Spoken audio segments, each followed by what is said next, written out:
Hey there guys, Raj here, and I am back again with another fragrance review, this time from the Italian fashion brand of Ermenegildo Zegna.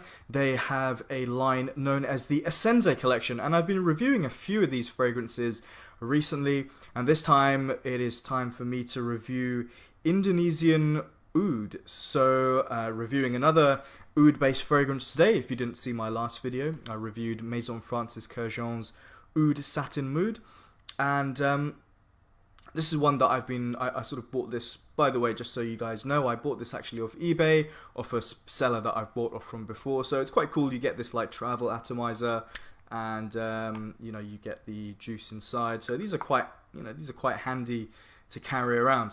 So Indonesian Oud from the Essenze collection. If you don't know about the Essenze collection, it is Zegna's more slightly higher end line, where there are some really nice fragrances to be found in the line.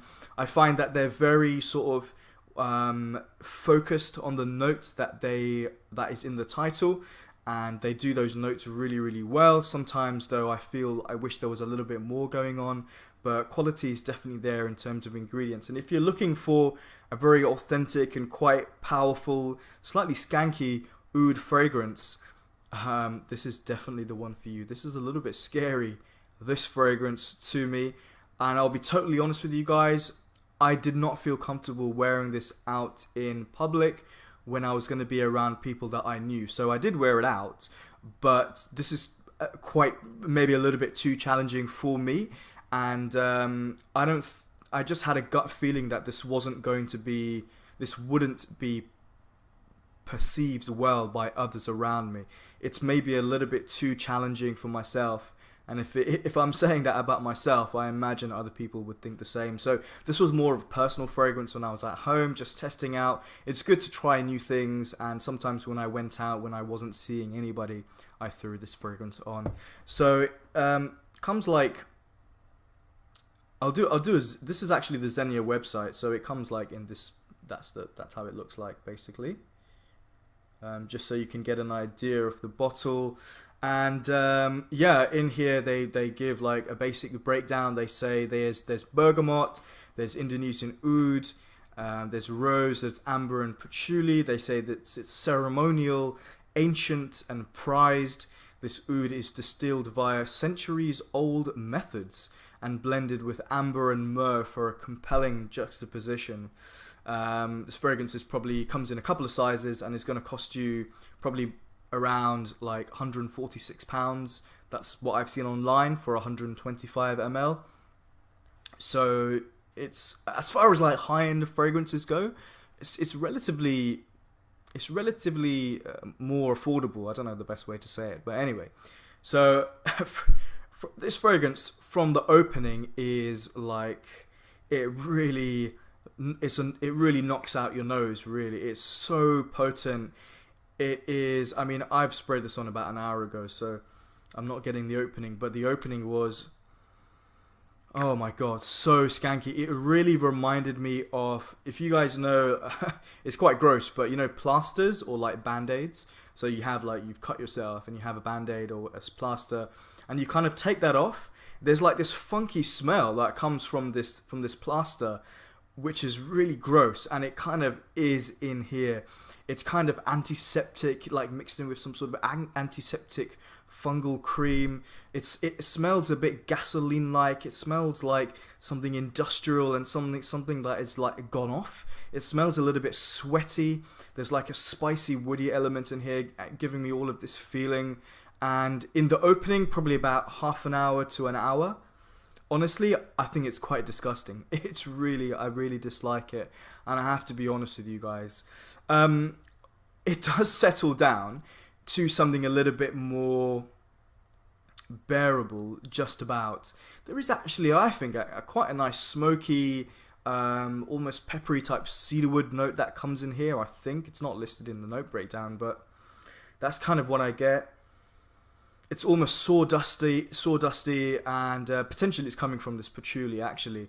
And it's actually not too bad. I actually quite like it. It does remind me of like an old wooden bookcase, or like an old wooden dusty wardrobe kind of feeling. mixed in with this slightly wet, but also smoky and spicy oud note to caught in there, which is now starting to subside. And actually, that's pretty much what I get for the fragrance. I don't get a huge amount else going on afterwards. I can't really say that I like this fragrance. I would actually say that I dislike it. But it was good to try. You know, it's always good to get your nose on different types of accords. I like oud fragrances, but I like them to be mixed in different ways. And the more sort of purer, authentic ouds, not really my style. But if you're looking to sort of go on this kind of fragrance journey that us guys say, and you're looking to get your nose on different things and just see what is out there, I think it's cool to buy like samples or decants like this. It was a good one. It was good to try. I commend them for doing something quite bold and brave and daring. Not for me though, but it will be for somebody, that's for sure. I'm gonna go with a rating of, I want to say like 5 out of 10, because simply because I dislike it. But the thing is, like the oud itself, I'm sure if you're an oud lover, you will recognize this as being a higher quality oud. Like, it's more authentic. It doesn't smell like synthetic, but it's like the real deal. And to you, that might be a really good thing. But the 5 out of 10 for me is mainly based on not necessarily the ingredients or the blending or the performance. It's just more the scent profile, which I kind of dislike for most of the fragrances, even though there are a couple of redeeming factors, but that's it really. So, you know, it lasts I'm not sure if I've described performance, but it does last quite a long time. You know, I did get around like 8 hours on this fragrance, and I feel it's more of a formal type fragrance, and I feel that it's more of a cooler, cold weather type fragrance, and it's very, very masculine. Like, I don't see a woman going near this fragrance, to be honest. And to be honest, I don't see many other people, many men or women, going near this fragrance, because it's definitely challenging. Anyway, if you have tried this fragrance, what do you think? What do you think about this, the Essenze collection from Zegna, if you do know about it? Always good to hear from you guys. Always good to hear your thoughts and interact. Thank you for all the comments and your support. If you like what you see here, you know, subscribe and like, and check out my Instagram page if you haven't done so already. Now I can breathe. Take care. See you soon. Bye.